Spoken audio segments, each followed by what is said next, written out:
and poet. You all know him. You watched his YouTube videos, millions of views. So let's call up Brother Boona Mohammad.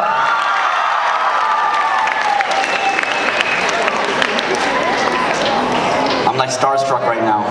Brother Boona, please. I'm gonna give him a hug. I'm gonna go for the Arab kiss. Brother Boona, first of all, I want to say I'm a big fan. I don't know if you know, but for the past few years, I've been doing spoken word poetry on stage. Really? Alhamdulillah, right? Anybody remembers? No? Okay, that means it wasn't good. But I've been practicing, and I've been revising, and I have one. Okay, let me hear it. Bismillah. All right, Bismillah. You guys ready? Well, I'm not ready. Let me get ready. This better be good, by the way. Everybody's watching you. All right. Okay, I'm ready now. Bismillah. Okay. My name is Asim Khan. I am Pathan from Karachi, Pakistan. I like to eat biryani and naan. You're not enjoying? Yeah, don't quit your day job, whatever it is. I try to be a good Muslim. My mama said, go to masjid, give azan. My baba said, make dua, read Quran. Allah bless me with wife, I become a man. I have one daughter, I have one son. Alhamdulillah. As Muslims, we like to have fun. When my kids do poo-poo like chicken Iran. Takbir! You just give it takbir for yourself. Hi, Brother Boona Mohammad.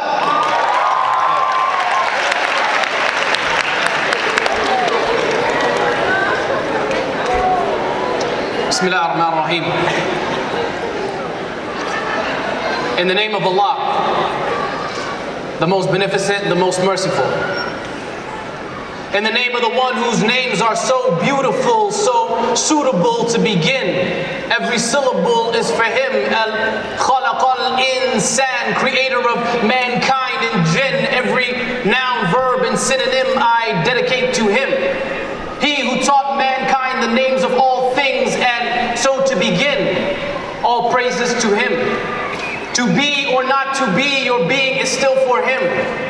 For he is one, with no father or son, and the only one worthy of your prostration.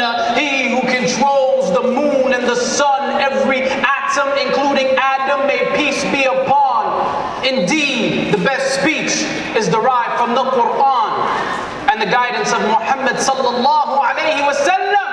I seek refuge in Allah from the accursed shaitan, because I came from a prophet who was the best of creation. So let me begin with the greetings the angels gave to him.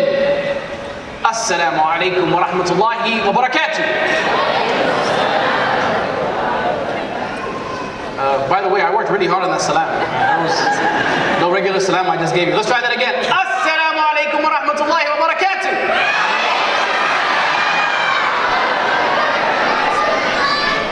MashaAllah. I've been known for telling white people to go back to where they come from. Because everybody comes from some place, and at some point they may not have felt welcome. My family came with a suitcase of hopes and dreams that one day I could be someone. And it is my God-given right to excel, so step aside, otherwise you will get trumped on. I come from a people who have survived generations of oppression, chanting Oromia will be free with our hands chained to symbolize our situation. And it feels like everywhere I go, I am the enemy to every nation. Everybody telling me to go back home, but my home was colonized by foreign invaders. Now I'm walking in the desert like the Jews once did with Moses, screaming, let my people go, while the Pharaoh is unloading 15 rounds in the clip, one in the chamber, the angel of death standing by unnoticed, because black lives only really matter when the officer's gun is loaded. Go back to where you come from, but the slave ships have all left dock. Go back to where you come from, but the slave ships have all left dock. Forgetting Africans first became Americans through illegal immigration at Plymouth's Rock. And I wonder if every red state in the United States realizes the it was built upon, because the Washington Redskins and Cleveland Indians were once the home team, but now they're gone. But don't upset the white people. We don't want them to get uncomfortable. Might revoke our immigration status and force us to go back to where we're from. But we're still waiting for them to find Saddam's weapons of mass destructions. Because isn't that why we went to war and killed a million civilians? Now they're worried about ISIS, but ISIS is your creation. Just like Osama wasn't your enemy.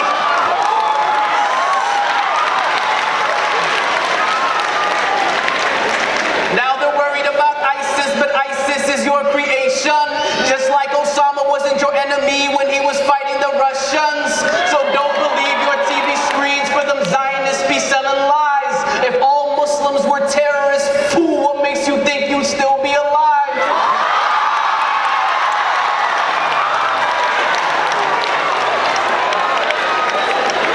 They say my religion preaches violence, and because of that they want to hurt me. Rip hijabs off our sisters because their democracy, it teaches mercy. Gave us freedom of religion until religion teaches us to be free from these man-made laws created by white men of authority. And they don't want me to turn Malcolm, prefer I preach the word in silence. But MLK stood for non-violence in the same spot that they shot him. Boom, boom is the sound of your justice in action, because your justice is just us suffering injustice. It just is. Systematic racism and institutionalized infractions. Statistically, I have a better chance of being just another black life that didn't matter. And the far right is outright, but it's all right when you're all white. Go back to where you come from is the slogan they are chanting. Go back to where you come from is the slogan they are chanting. But it is God who created this land, and you will all return to it notwithstanding. But what would it take for you to just be pleased with me? What if I shaved off my beard and enjoyed your wine and cheese? Changed my name from Mohammed to Mo or Bob or Steve? Would you be less threatened if I abandoned my faith entirely? What if I bleached my skin lighter by just a few degrees? Got tough on immigration and foreign policy? Condemned those Muslimicalist nations for their barbaric tendencies, and excused white domestic terrorism as just a few bad seeds? But I don't want to go back to where I'm from, because where I'm from is here. And my resilience is brilliant, a living example of all your fears. God blessed and finessed from every skin cell to cuticle. Muslim, black, intelligent, and hot damn, I'm beautiful.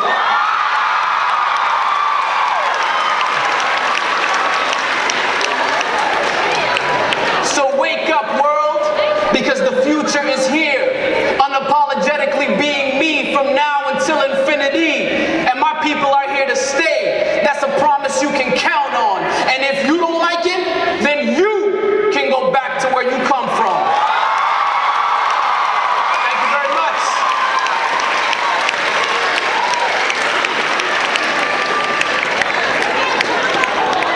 Another one? How you guys feeling? Everyone's okay? Can you see me in the back? Is there enough light on me? You like this jacket? It's flying, right? Say wallah. I like your shoes. Ah, you like my shoes too, huh? Okay, very good. Don't give me ain, say mashallah. I'm gonna walk in, this is a trip on the way out. Is everybody here from Baltimore?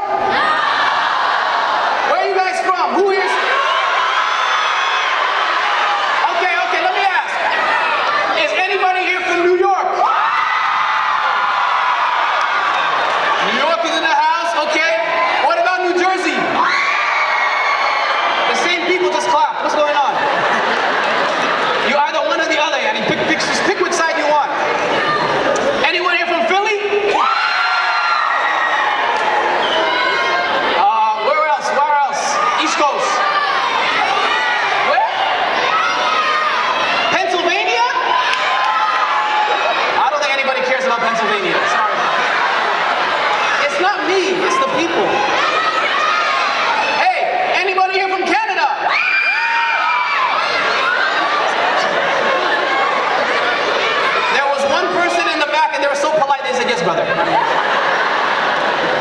apologize. Sorry, yes, I'm from Canada. Sorry about that.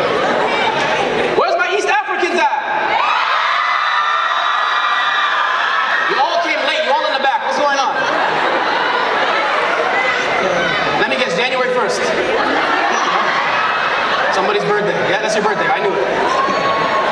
It's great to see so many people here. Alhamdulillah, Allah subhanahu wa ta'ala has blessed us to be in this beautiful gathering. May Allah subhanahu wa ta'ala make this effort heavy on our scale of good deeds. Say Ameen. You know, it's actually really great to see so many young men and young girls here. So many young, give a round of applause for all the young people who came out today. Allah protect them, because you know they could have been many other places, but Allah subhanahu wa ta'ala blessed them to be here with us today. And I also forgot to mention that I have Boston. Boston's in the house? Okay, yeah, nobody cares, sorry. It's just you guys. You guys all came together, it seems like. I forgot to mention that I have some CDs that I smuggled from Canada. This is halal contraband, so after the event, inshallah, if you like, this is very illegal. I have no booth, nothing. I'm just guerrilla style right now. I'm gonna be somewhere on the side. If you wanna purchase a CD, you can purchase. I only brought a few with me, and they're $10 each. Special ICNA discount, $9.99, okay? And the beautiful part is, 100% of the proceeds of this CD sale are going towards me, inshallah. I gotta pay the rent. What do you want? You know, I was saying that it's so beautiful to see so many young brothers and sisters, and you know, especially because the sisters, mashallah, tabarakallah. You know, sisters are holding it down. Sisters, they love coming to conferences. They love. We see our sisters excelling in dawah, in education, in fields of Islam. You know, sisters, mashallah, tabarakallah, honestly, they just never cease to amaze me. But you know, the brothers on the other hand, right? Our sisters are mashallah, hafidhah, this and that. Our brothers are champion in 2K. That's the unfortunate reality of where we place priorities. And for a young man specifically, you know, there are a lot of very unfortunate, I would say, misgivings and teachings that we give our young men. The way we teach young men, especially in this society, is very problematic. You know, as a young man, for example, I was taught that you're not allowed to cry. You ever heard this before? So our young men, we grew up with this idea that if anything happens in your life, something crazy happens, somebody dies, whatever, you cannot express emotion. Right? And you have young men who grow up thinking this. And so when they get married, when they have families, they still have this sense of, I can't express my emotions. And this is completely against the Sunnah, by the way. The Prophet ﷺ, he would cry many times. There's many narrations of him showing his love and emotions to his friends and family. So I wrote this poem that I wrote especially for the young men, because I want to give them that tarbiyah. I want them to understand their roles and responsibilities coming into this world.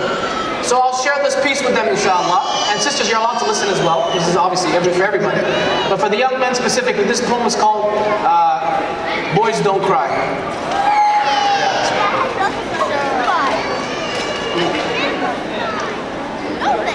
I heard them say that big boys don't cry. But don't dry your eyes, little guy, and realize these ain't nothing but lies. Real men do cry. Because when tears fall from your eyes, it's a sign that your heart is still alive. So just be a man. But how? When masculinity and femininity have become more confusing than the Trinity, we teach little boys to become tough and be soldiers in our wars, but get upset when their aggression has them breaking down doors, and still society cannot decide if we even really like nice guys, because they always finish last and are always treated like trash, and we have no problems dancing to the music that objectifies women, but can't understand why our men are addicted to pornographic images, and we keep singing them same old love songs when really our love is gone. More than half of marriages ending in divorce, the other half just barely holding on, and this is no bull feces. Men are becoming an endangered species, replaced by a generation of lost boys who don't ever want to grow old. But you're a man, and you're supposed to be bold. Unless your mother tells you otherwise, then you just do as you are told and eat your vegetables and show the world you ain't no sissy. And the first chance that you get, make sure you lose your virginity, because like any good soldier, we are defined by our weapons. And a man who doesn't fire his will always have you second guessing, because yes, it's a man's world. But we all came from the womb of a girl, from a room in a world where we grew, and like pearls, we were groomed and with love, from a clot into lungs and the tongues, then we sprung to young from among everyone. So a son would still be nothing without his mom, and Adam was not complete until he finally had Eve, and a man is not a king if his woman is not a queen. So respect this very gift, and do not bite the hand that feeds, because to disrespect a woman is to disrespect humanity. Like when Adam and Eve made the mistake of eating from the forbidden tree, Adam's first instinct was to ask Allah for forgiveness instantly, because real men accept responsibility and can admit when they are wrong, while boys are always making excuses, singing that same old song. And notice Adam never abused Eve, physically, emotionally, or verbally. He just took it like a man, because that's how a man's supposed to be. And being a man is so much more than puberty, because any male can help make a baby, but only a man can teach him to succeed. And a man is not always rich, but real men do not like to beg. Real men would rather sweat and gain little than live in someone else's debt, and they know why they exist. As Allah taught Adam the names of all things, because for men knowledge is power, at the basis of self-esteem. And you can say, I don't know, because sometimes you just won't. And it's okay to ask for help, because real men don't need to struggle all alone. I will teach my son that true strength only comes from God, and humility does not mean you're weak. In fact, it means you understand exactly who you are. The strongest one is not the one who can wrestle or lift heavy weights. The strongest one is the one who can hold his temper in a fit of rage. And real men have courage, but it doesn't mean they don't get scared. It just means that when the going gets tough, you know they'll always be there. And yes, it's okay to cry. And not because you're weak or wrong, but because perhaps you have been strong for just way too long. So have faith in His plan and leave the rest in His hands. You don't have to be Superman. You just have to be a man. And in God we trust. Thank you very much.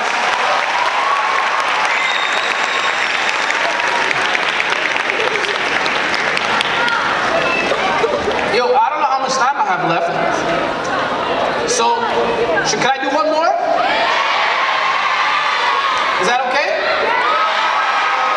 Am I taking requests now? This is not karaoke. I'm gonna do what I want. Let me ask you guys a question. If the Prophet sallallahu alaihi wasallam, what do you say when I say sallallahu alaihi wasallam? Sallallahu alaihi. Never be stingy to send salawat upon the Nabi sallallahu alaihi wasallam. If the Prophet alaihi salatu wasalam lived in America, which city do you think he would live in? Which city? Philly? New York? LA? Nice weather? California? No? Astaghfirullah, not New York. Okay, let me ask you this. If the Prophet sallallahu alaihi wasallam drove a car in 2018, what kind of car do you think he would drive? Corolla. Allahu Akbar. Corolla is Sunnah, mashallah. Camry, Corolla. What do you think we drive? Ferrari? Tesla? A motorbike? Why? Okay. If the Prophet sallallahu alaihi wasallam was with us right now in 2018, do you think he would have social media? Why do you say no and then you all have social media? That means you think social media is haram. So if you have it, why do you think he wouldn't have it? Let me tell you something. The Prophet ﷺ, in his day and age, he was ahead of the times, by the way. He utilized the mediums and the forms of communication that were available to him. He used these platforms to spread his da'wah. He used poetry, he used mail. These were all things that were not necessarily a part of the Sunnah, but he utilized in his example. Right? The problem is, when I ask you these questions, we cannot contextualize contextualize the Sunnah in our day and age. For us, the Sunnah is something that happened 1400 years ago. It's not something that's still happening today in our lives. How would the Prophet ﷺ live? What would his example be like? If the Prophet ﷺ owned a house in this day and age, what kind of home, sorry, never mind house, what kind of home do you think he would live in? Would he live in an apartment? Would he have a townhouse? A condo? Would he live in the projects? Would he live in government housing? No? Would he have servants? Would he have butlers? Would he have, no? So I tell you this, I ask you these questions for you to start thinking about what it would be like. Because if the Prophet ﷺ was with us today, subhanAllah, how many of us would still even be believers? Maybe we'd be on the other side fighting against him. You never know. So we need to start contextualizing the life the Prophet ﷺ used to live in our day and age, because the Sunnah is for all times. The Sunnah is from that time until the end of time. So I'm going to share this last poem with you. This is a new poem. It's not on YouTube. It's nowhere. But you know, you guys are like, you're my homies. So I'm going to share this with you, inshallah. All right? This poem is called Prophet Amongst Us.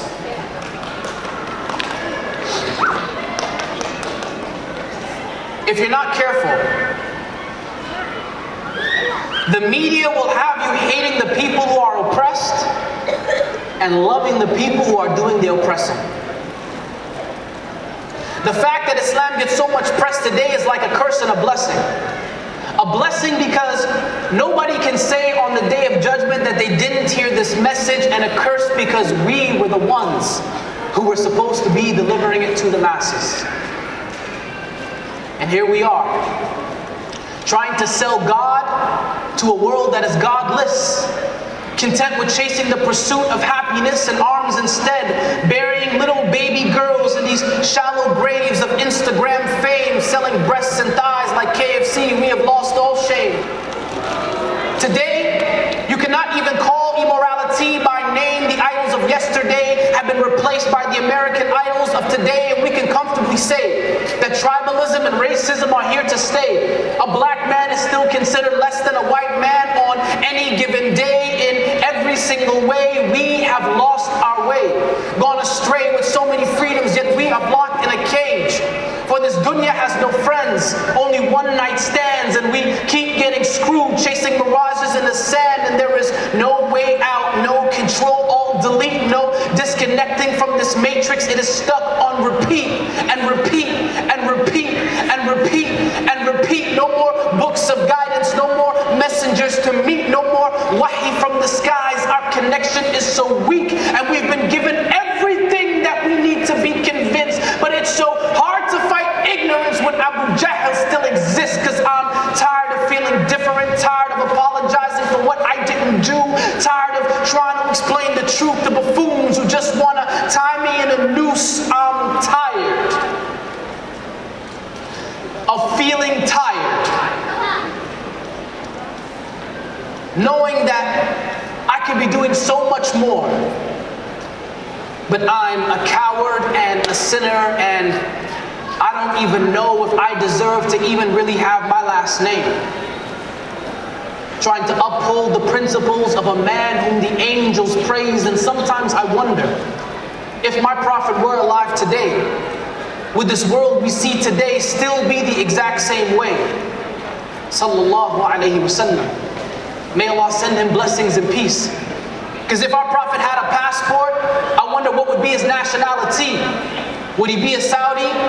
Would they call him a Wahhabi? Would he enjoy the luxuries of all these royal families? The man who used to sleep on a bed of palm leaves, would he live inside a mansion with servants at his feet? And I wonder, what would be his stance on foreign policy? Could he eat knowing how many children die from poverty and invading armies, dropping bombs indiscriminately, harming innocent moms, killing for fun? The man who taught us that this ummah was one. Would he educate and eradicate ignorance with his tongue? Or pick up a gun to anyone who said that God was not one? Sallallahu alayhi wasallam. But tell me, how could this be?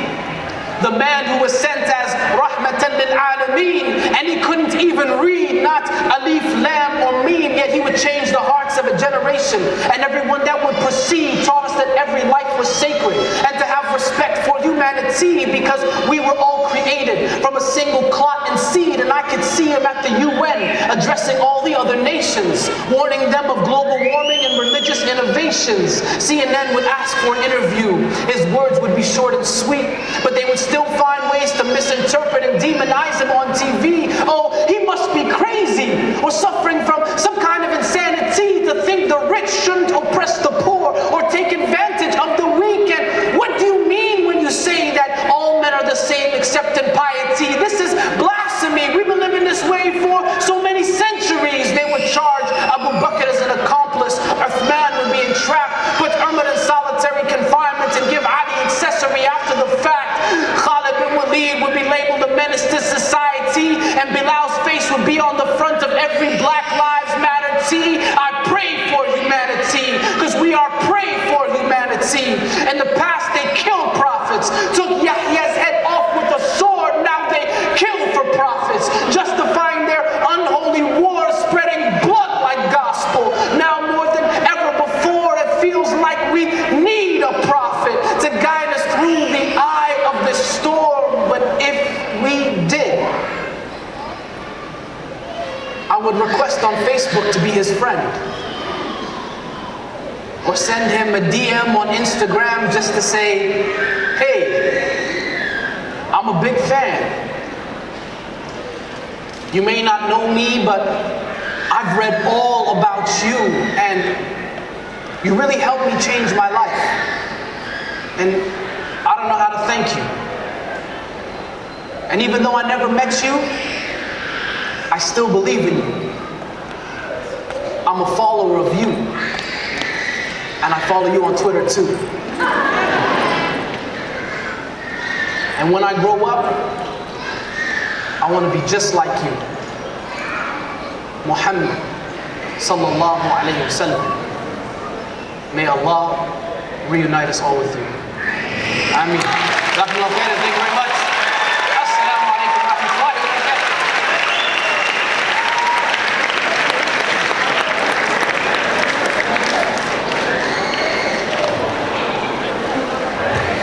Takbir! Takbir! Brother Boona really went at it, alhamdulillah. Alright, Brother Boona was going off for your feedback. So he saw your feedback and it was energizing him. He's looking at the youth and they were screaming. That means he's doing a good job. Alright? But he looked at the uncles and aunties and he was a little confused. He couldn't understand the feedback. So I'm here to explain to Brother Boona what this feedback was. Alright, so if you heard the Arab sisters make this strange sound, okay, that means you're doing great, Brother Boona. It goes a little something, I'm gonna try this. It's not easy, I don't know how they do it. Alright, takes a lot of practice. Alright, Bismillah. Bismillah. If you hear the sound, that means you're doing great. Bismillah. Something like that. Give it up, alhamdulillah. Alright, that's very easy, right? With the Arabs, mashallah sisters, it's very easy. But with the Desis, it's a little complicated. If you're looking at the uncles and aunties, you could get a little confused because they don't make any sounds, right? Their feedback is all sign language. We have the sister right here doing sign language for us. Give it up for the sister doing sign language. But I'm going to teach this sister some sign language right now. All right, this is the Desi sign language. All right, kids, if you see your parents, then you can tell if you're doing great or doing terrible. All right, the worst thing they can do, that means they're like disgusted with you. And they're ashamed to be your parents. All right, if they do this. So it's very rare. Hopefully you never get this. So they make this face like they smell something really bad, and then they suck their tongue. It's just nasty, okay? Something like this. That's terrible. You never want to get that, all right? Okay. If they give you a straight face, that means you're in trouble, okay? They don't say anything. If they give you a thumbs up, that means you're average. They have high standards, all right? So what you really want is, you want this circle. I don't know where it comes from, but if they give you this circle and they go like this, that means you're doing a good job. Thank you for watching this video from Abdimalik TV. Don't forget to like the video, and of course, do not forget to subscribe. Until next time, Assalamu alaikum wa rahmatullahi wa barakatuh.